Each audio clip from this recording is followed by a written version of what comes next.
Hello everyone, welcome to my channel Drugs Decoded. So in this lecture we will be covering the pharmacology of antipsychotic medications. Okay, so along with the pharmacology of each drug, okay, and also we will be seeing the new drugs approved by FDA, and along with the pharmacology and the new drugs approved, we will be understanding what adverse effect. Why? Because adverse effects of these drugs are very common. Okay, and इनको समझना बहुत ज़रूरी है. ठीक है.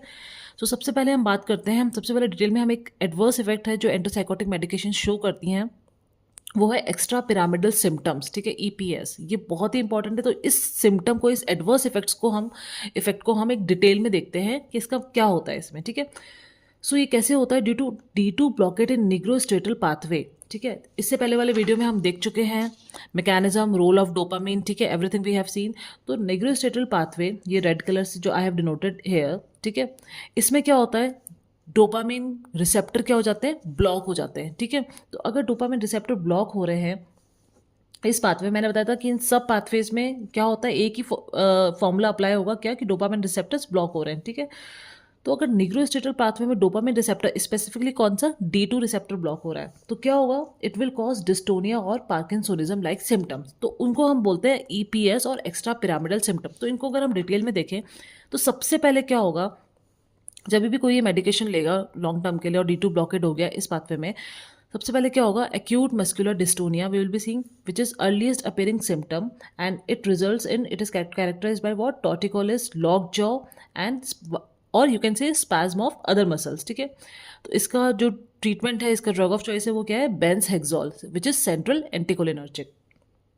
फिर हम बात करते हैं सेकेंड सिम्टम क्या आएगा? पार्किंसोनिज्म, जिसको हम बोलते हैं ड्रग इंड्यूस्ड पार्किंसोनिज्म. ठीक है, इसको हम क्या बोलेंगे?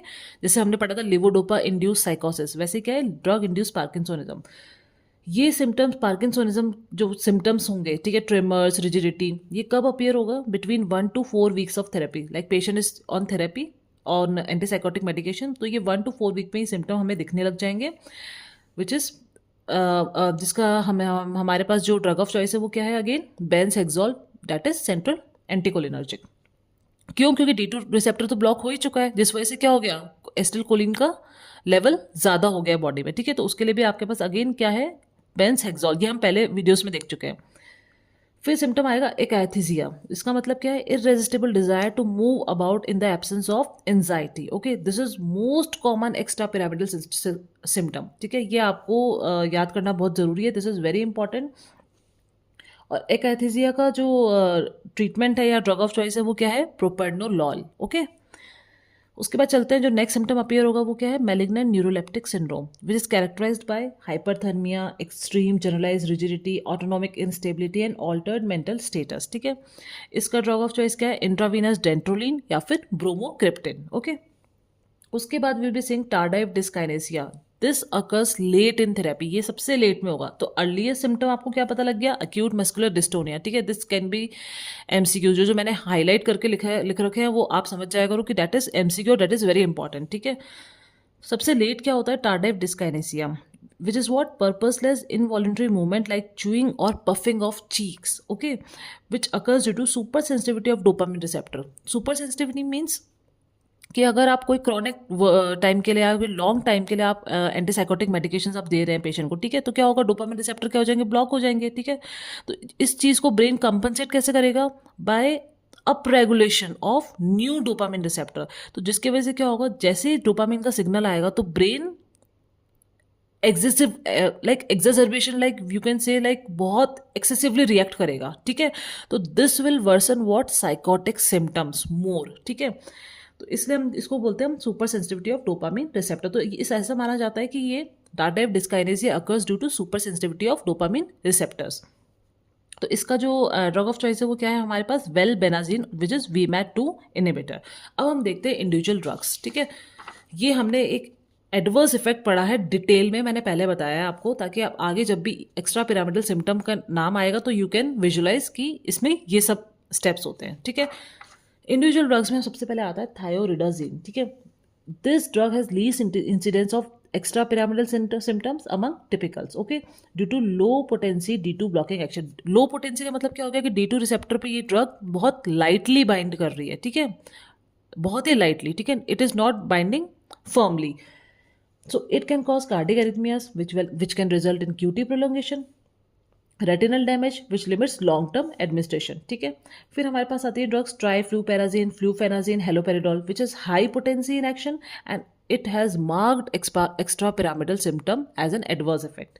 फिर अपने पास है पेनफ्लूरिडोल, जो कि क्या है, लॉन्गेस्ट एक्टिंग एंटीसाइकोटिक ड्रग है. फिर है pimozide, this is Z, okay, which is selective D2 blocker. It carries risk of arrhythmias. So as you can see, जैसे हम आगे बढ़ते जा रहे हैं वैसे वैसे आपको पता लगता जा रहा होगा कि these drugs you are using to treat psychosis, okay, but you can also see how many adverse effects are associated with these drugs. Even these drugs can in themselves cause psychosis more, or they can worsen the psychosis, okay. Then we have clozapine, which is weak D2 blocking action. It is also 5-HT2 receptor antagonist, alpha adrenergic blocker, D4 receptor antagonist. Okay, this is D4 also. This is atypical antipsychotic.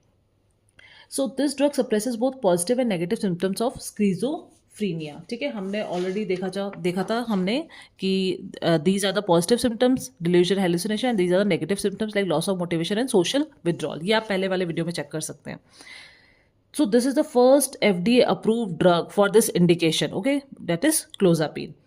Used, अब इसको हम कैसे use करते हैं, only as a reserve drug. क्यों? क्योंकि this drug can precipitate seizures and agranulocytosis. This can lead to agranulocytosis also. Seizures precipitate होते हैं तो डेट इज डोज डिपेंडेंट, मतलब डोज इन्होंने ज़्यादा बढ़ा दी हमने अगर, तो क्या होगा, you can C epilepsy, okay, seizures. और एग्रेनुलोसाइटोसिस क्या है, this is independent of dose, मतलब डोज चाहे कम हो या ज़्यादा हो, you will be seeing agranulocytosis as an adverse effect. तो मोस्ट कॉमन एडवर्स इफेक्ट क्या है, वैसे सिडेशन है. एक्स्ट्रा पिरामिडल सिम्टम्स कम देखने को मिलते हैं हमें क्लोजापिन के साथ. This drug has powerful anticholinergic effect. Okay, these drugs can also lead to myocarditis. तो जिनके सीवियर कार्डिक डिजीज है या फिर बहुत ज़्यादा कोई कार्डिक पेशेंट है, ठीक है, उसमें हम क्लोजापिन यूज़ नहीं कर सकते. These can also result in severe ileus and siluria. Okay, then we have risperidone, which is 5-HT2 antagonist, alpha adrenergic blocker, D2 receptor blocker, which is more potent than clozapine. So risperidone is more potent than clozapine, okay, and EPS, again it causes EPS, extrapyramidal symptom, that is dose dependent, okay. So risperidone का जो active metabolite है वो क्या है, paliperidone, okay. So this drug can also result, which is more common adverse effect which we can see with risperidone, is hyperprolactinemia. Again this is very important, okay. So done with these drugs. Then we have olanzapine, which is potent anticholinergic drug. So if it is anticholinergic, then you can visualize automatically that it will cause what, antimuscarinic side effects like what, dry mouth, constipation, okay. These can also result in seizures, weight gain, and higher risk of stroke and death in elderly patients. So its use is in schizophrenia, acute mania, and bipolar disorders also, okay. Then we have ziprasidone. Again this results in QT prolongation, risk of arrhythmias, okay, not associated with weight gain. This is not associated with weight gain. Then we have quetiapine, which results in cataract formation. This you have to remember, this is very important, cataract formation, and has shortest half life. So you can see shortest half life, and then we have already seen the longest acting, that is penfluridol. Then we have aripiprazole, which is partial agonist at 5-HT1A and D2 receptor, and antagonist at 5-HT2A, okay, serotonin. So basically it is dopamine serotonin stabilizer. So if you can specify this drug aripiprazole as dopamine serotonin stabilizer, okay. It has long half life. So shortest was quetiapine. Then we have asinapine, which can be used as sublingually for treatment of schizophrenia. Now coming very important, like new drugs. So new drugs approved for as an antipsychotic medications are brexpiprazole. Then we have cariprazine, which is partial agonist at D2 and 5-HT1A, and antagonist at 5-HT2 and H1 histamine receptor, okay. Use is in schizophrenia in adults, and adverse effects is again extrapyramidal symptoms. Then we have next drug pimavanserin, which is atypical antipsychotic. This is used for oral treatment of hallucination and delusion associated with Parkinson's disease. This is antipsychotic medications and used as an oral treatment for hallucination and delusions. Okay, very important. Then we have lumateperone, okay, approved by US FDA as an antagonist of 5-HT2A receptor, alpha 1 blocker, muscarinic blocker, histamine blocker. So inhibits reuptake of serotonin. Again, it's approved for use in schizophrenia in adults. So adverse effect nausea, vomiting, very easy, you can remember. देखो, अब अगर ये histamine blocker है तो it will result in sedation. It is muscarinic blocker, तो you can easily write this adverse effect as dry mouth. Then we have samidorphan plus olanzapine combination approved as new drug for antipsychotic medications. तो देखो क्या होता है, इसका rational क्या है, हमने इन दोनों को कंबाइन क्यों किया है?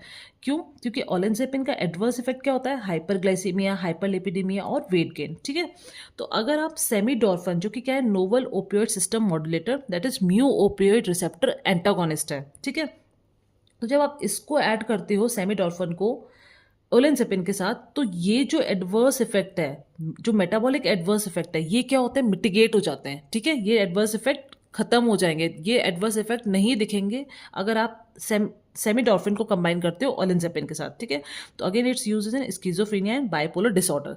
So this completes your pharmacology of drugs for drugs used as antipsychotics. Now I will concise all the adverse effect. As you can see, adverse effects are so common with this antipsychotic medications, so one should not use these, as this will only worsen the situation. Okay, so adverse effect, but you should remember what are the adverse effects and what is the pharmacology. So coming to the adverse, I have concised all these, like CNS side effect. Firstly is the CNS side effect, which is, you can see, behavioral effects, and it can cause sedation. Okay, tolerance and dependence. Second is the neurological side effect. These are the subheadings. Neurological side effects, you have seen dystonias, akathisia, Parkinsonism, neuroleptic malignant syndrome, NMS. Perioral tremors. What is that? Perioral tremors is what?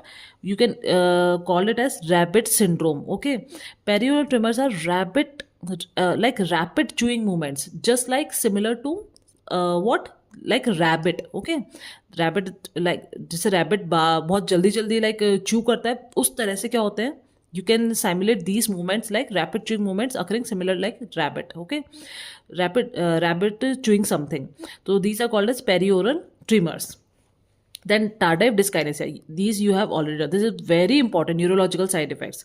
Then we have ANS side effect, alpha adrenergic blockade. You can see postural hypertension and antimuscarine effects, dry mouth, okay, constipation, urinary retention, all these. Then we have endocrinal side effect, which is what we have classified, or we have categorized in two categories, like females and males. ठीक है, तो अगर prolactin level ज़्यादा हो रहा है, ठीक है, तो फीमेल्स में ज़्यादा हो रहा है तो क्या होगा? Hyperprolactinemia, amenorrhea, inhibition of ovulation and weight gain. So this picture will simulate what? Pseudo pregnancy. Okay, this picture will simulate what? Pseudo pregnancy. And if it is occurring in males, it will result in what? Decreased libido. There will be impotence and infertility. Got it? Then we have miscellaneous side effect like jaundice, which will be what? Obstructive type jaundice. Okay, there will be increased plasma bilirubin with no fever. Then we have photosensitivity. Why? Like these miscellaneous adverse effects are mostly common in phenothiazine group of antipsychotics. ठीक है, due to UV rays like oxidizing or sensitive phenothiazine ring being sensitive to UV rays. That's why. ठीक है, तो melanin tissue में क्या होता है? accumulate हो जाते हैं chemical. Then we have corneal opacities. You can see retinal pigmentation. We have epileptogenic, ये क्या करते हैं? सीजर थ्रेशोल्ड को लो कर देती हैं ड्रग्स. ठीक है, देन वी हैव पॉइक्लोथर्मिक इफेक्ट्स, मतलब लाइक रूम टेम्परेचर पे तो क्या होगा, ये क्या करते हैं, जो हाइपोथैलेमिक रेगुलेटरी सिस्टम है उसको ये क्या कर देते हैं? इम्पेयर कर देते हैं. तो उस वजह से क्या होगा? रूम टेम्परेचर पे तो क्या होगा? Patient will be hypothermic. ठीक है, और आपने रूम टेम्परेचर बढ़ा दिया तो patient will be hyperthermic. Okay, so this we have done completely with antipsychotic medications, and I hope you have seen how much adverse effect these medications carry. Okay, so all these drugs, whether this is antipsychotic, antidepressant, they carry so much adverse effects, so one cannot take as easily or without prescription these